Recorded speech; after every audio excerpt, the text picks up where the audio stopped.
Welcome to the Self-Awareness and Self-Compassion Podcast, formerly known as the Full Spectrum Feeling Podcast.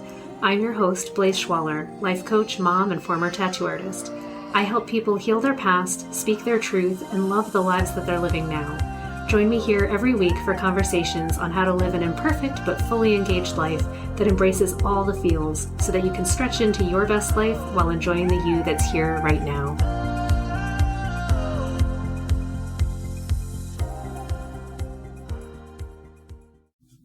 Hello, my friends, and welcome back to the podcast. This week I want to talk about my experience learning an instrument because it's one of those self-imposed challenges that gives me a lot of feelings. And I'm sure if you've taken on a challenge of your own, either learning an instrument, learning a language, picking up just any kind of fitness program, sometimes we have feelings about the things that we thought would be so great and so good for us, and that maybe we even do still believe are really great for us. So I will start this by saying that I've chosen to pick up the violin. I've done this, I'm going to say close to a decade ago. I also had wanted to pick this up, and I didn't get very far the first time. I got through, I think, a few months worth of lessons. And then my teacher ended up moving, and he referred me to someone that didn't get back to me or I couldn't find. And so I never continued. And I actually found that while I was having some fun practicing on my own at that time, my instrument kept getting out of tune, and I couldn't figure out how to get it to tighten up. And I just felt really incompetent, and that was very difficult. And I moved on to other things that seemed to give me a faster reward. Now it's... I'm going to say 10 years later, and I am deciding to get back into it. So I still have my instrument. My daughter had asked for years, hey, can we learn the violin? Can we learn the violin? And we began taking violin lessons.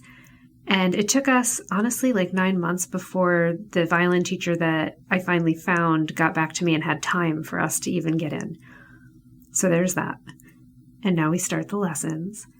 And the first one, my daughter's all gung-ho. Oh my gosh, this is amazing. I'm pretty excited because it's new and I feel like, woohoo, I'm getting back into it. This is going to be such a fun thing. What a challenge. And then, gosh, I get to share this experience with my kid. So I had a lot of expectations around what that experience might be like. And then the reality of it is, the lesson is absorbed so fast. I spend like half of it just tuning the instrument and going, why isn't it in tune?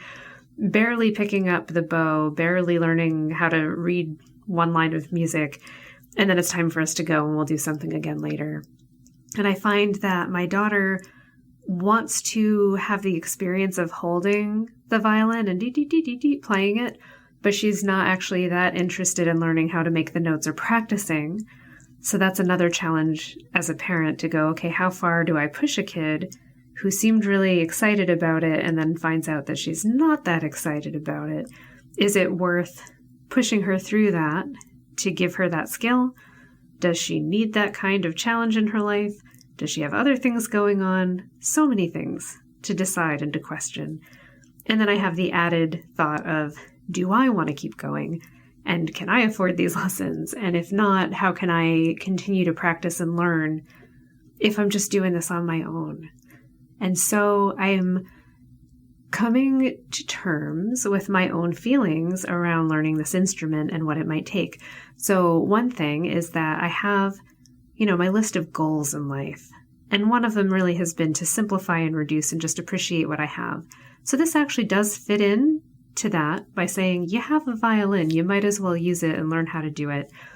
And that requires of you dedicated time daily to try and learn this instrument because it's not going to learn itself.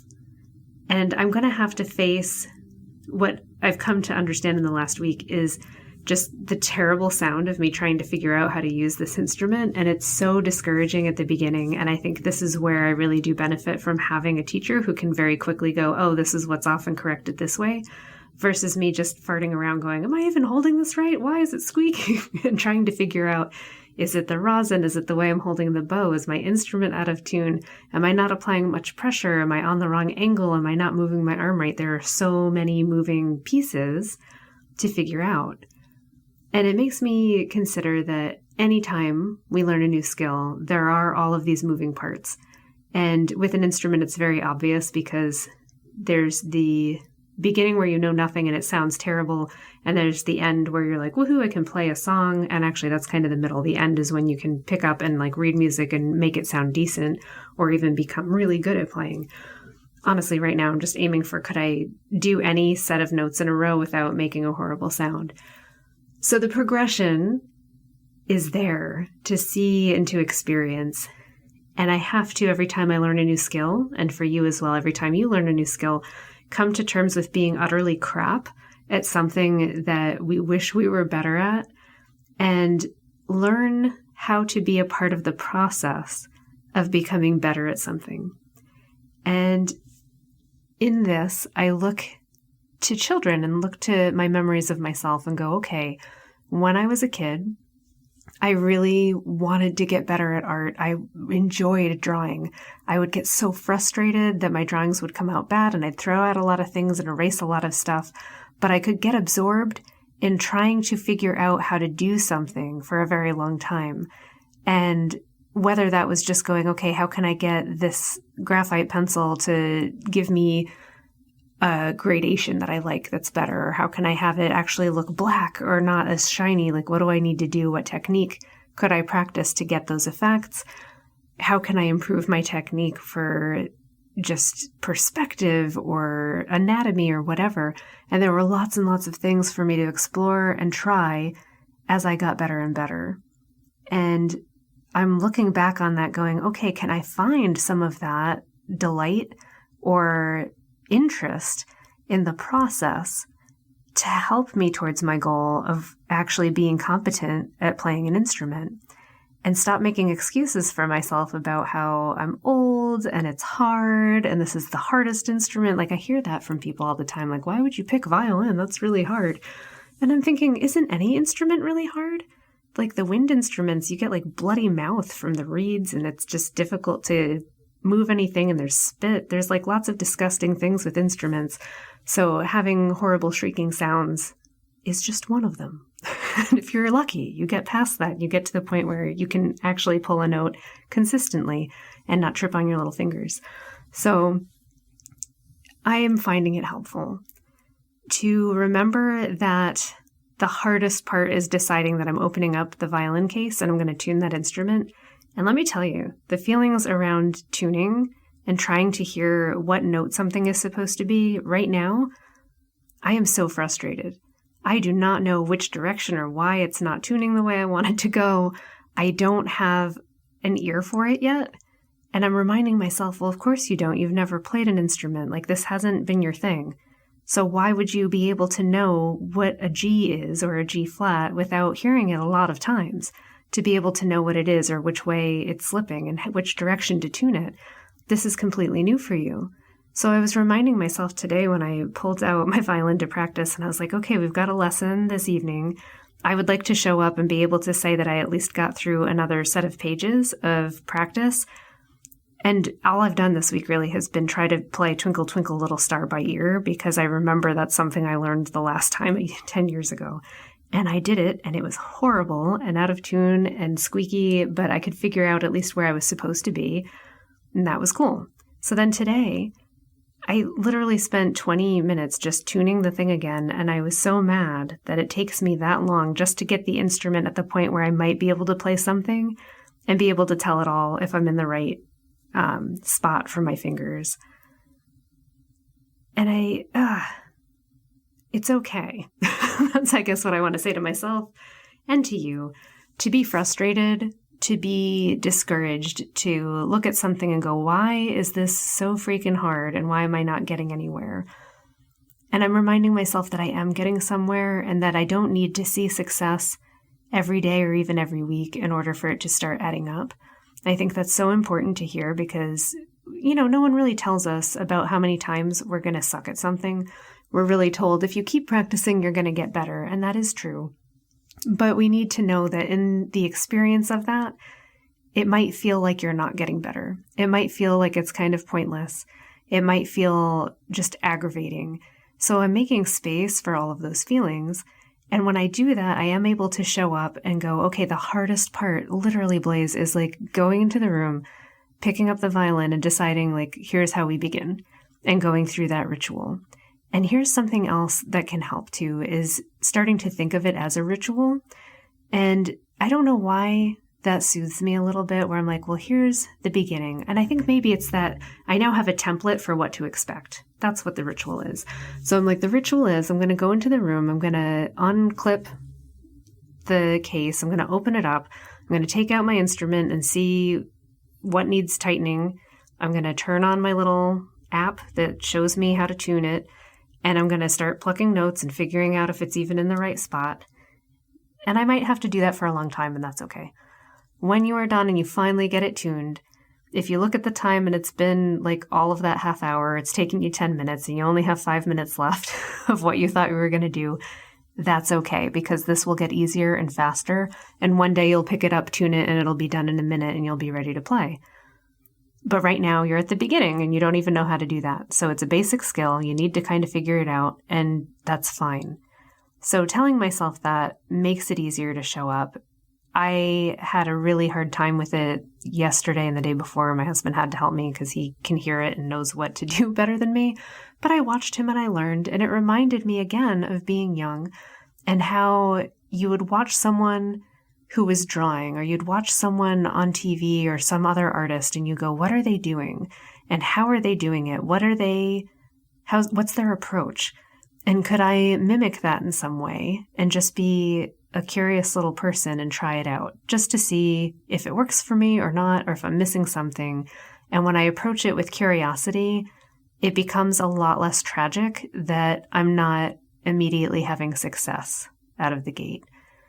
So I guess that's the heart of this particular episode, is recognizing that we need to have compassion for ourselves for not being amazing at the things that we're striving to do.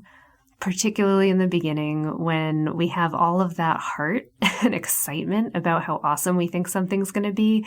And then the reality of it is so disappointing that we're like, I don't even want to do this. Why did I get all this stuff? So I've had that feeling a few times, and I'm bolstering myself through it, going, hey, what if this is actually just the feeling that we have at the beginning?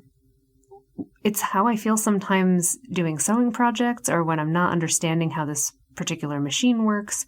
Often for me, it's trying to figure out the mechanics of some new tool and going, okay, I know it does the thing that it says it's going to do. I've seen other people do it. Clearly, it's used by many people around the world and they have success. So if they can do it, I can do it. So that's a good thought too, is to go like, you're not the one exception that can't figure it out. It's just that you need to have enough motivation to figure it out. So what is that motivation? And that's a good question to ask too. So why did you choose to do a new project? Why did you choose to have this new goal? And I do think about that as well with the instrument. And one of the goals for me was bonding with my daughter. And I don't know that that's really going to carry it through now, because she doesn't seem as interested. She seems way more interested in sculpting and continuing on with building things and engineering right now. And that is what took over when she got derailed from just straight up going into the violin, and it took too long to get into lessons. So I guess maybe there's a sweet spot also. Like if you're motivated, hop in on it when you have the motivation, because that motivation and excitement can buoy you through and give you the curiosity to try to figure it out, because it's hard. It is hard to learn new things in the beginning. We make mistakes. Things don't look the way that we wanted. We just don't have those skills yet. So you can look at a lot of learning, no matter what it is, whether it's learning a new language or playing an instrument, doing drawings, learning how to sew, that these are all skills that take nurturing. They don't happen on their own. We have to put in time in order to train our bodies what to do. So I'm training my ear, I'm training my hands, I'm building muscles that I don't normally use to hold my body in a way that I don't normally sit or hold my arms. And that's all new. So of course, at the end, I'm kind of tired. And I think we also underestimate how much energy that learning new things takes, and that we can deplete it very quickly. So again, having the willpower, the excitement, the creativity going into something at the beginning can push you through when it's the hardest. But we also need to expect that when the trough comes, when you realize that it's very tiring and it's not as fun to show up and it's now actually work, that we are giving ourselves enough energy to continue, that we are making sure that we have the nutrients in our body, that we have the rest that we need in order to show up and put that energy in. And that actually brings me to my last thought, which is that sleep is so important and rest is so important when learning these new skills.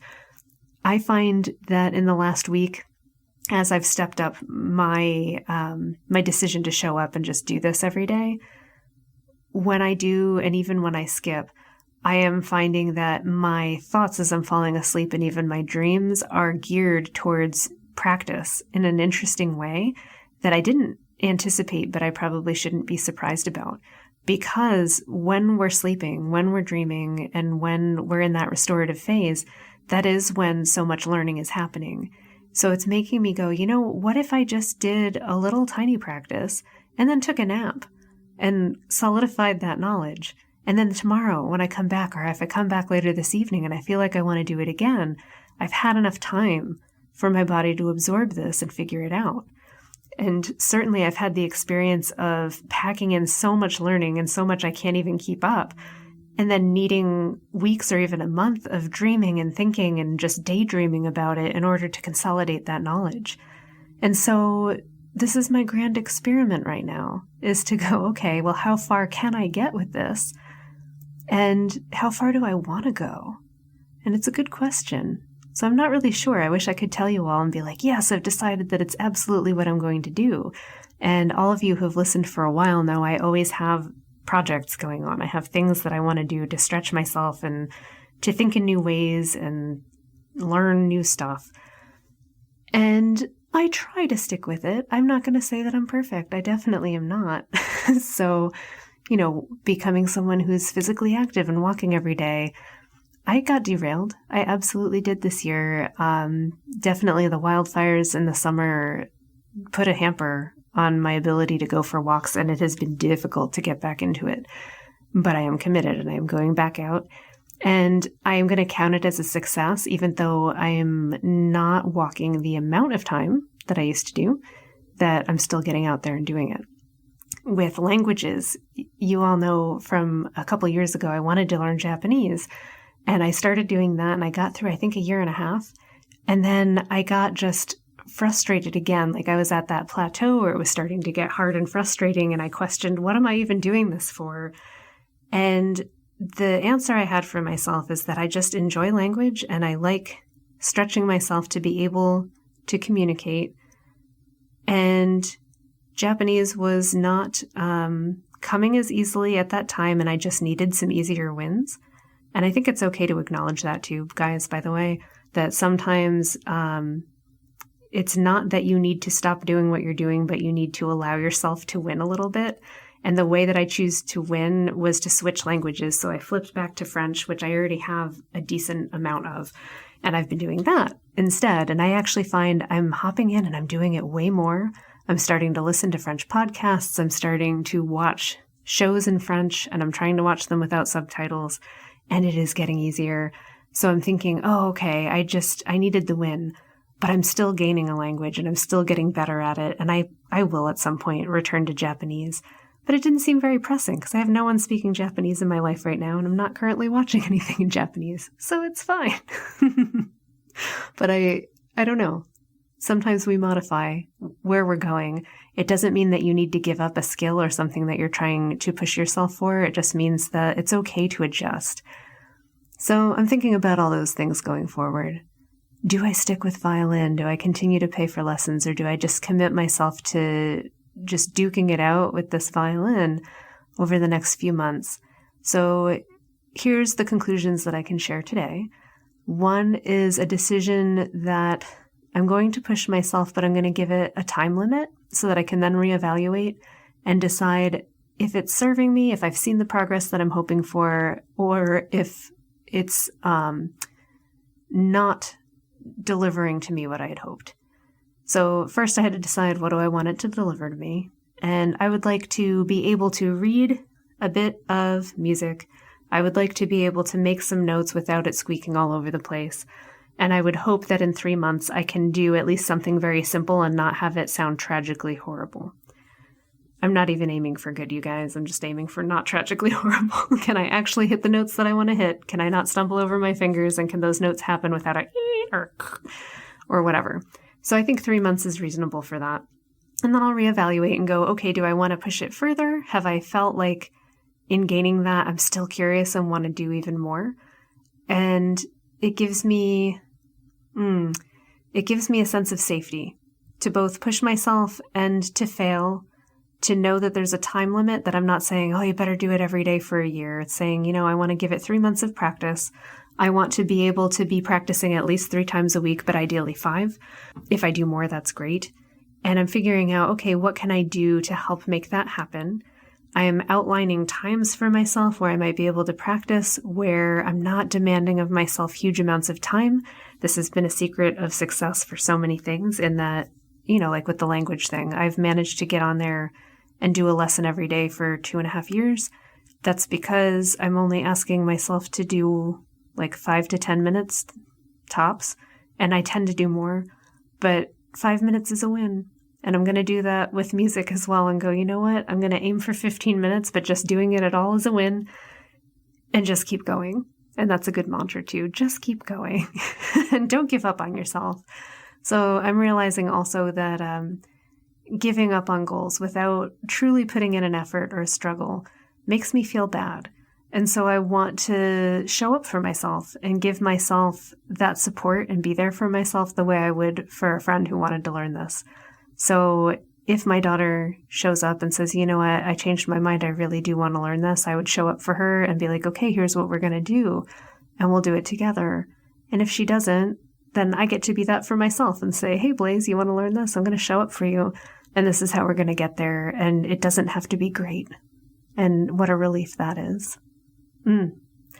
Friends, I hope that you are having a marvelous week, and that no matter what you're pursuing, that you're giving space for all those feelings, and that you're giving yourself some structure so that you can judge your success and see that progress, and also that you're giving yourself space for compassion, for rest, for absorbing all of the changes and all of the big things that happen in your brain while you're sleeping, while you're learning something new. Have a marvelous week, and I look forward to seeing you next time. Thanks so much for joining me. If you enjoyed this podcast, please subscribe and share it with someone you love, and leave us a review. You can learn more and get some self-compassion tips and tricks by visiting coachwithblaze.com, where you can sign up to get my free booklet on overcoming anxiety, overwhelm, exhaustion, and burnout. I'm sending you so much appreciation and love, and I'll see you next time.